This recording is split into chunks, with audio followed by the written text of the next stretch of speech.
weeks of protests under the banner of the Great March of Return, namely Palestinians demanding the right for themselves and their descendants to return to the homes from which they were forced with the creation of the State of Israel in 1948. Two events this week bringing things back into sharp focus.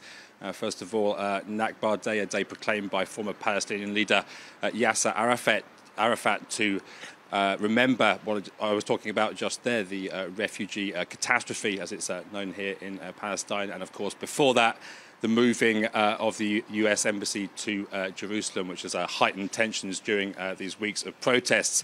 Now, Hamas, which controls the Gaza Strip, and protest organisers are hoping for a much bigger turnout today. Various things like buses have been laid on to take people to various protest camps which have been set up by the border fence. Now, what's tended to happen in recent weeks is that most of the protesters will stay within 100 metres or so of the barbed wire fence, which constitutes the separation with Israel. Others, mainly young people, will seek to approach it or even breach it, at which point the Israelis have responded often in lethal fashion. Dozens of Palestinians have been killed in recent weeks and many more injured.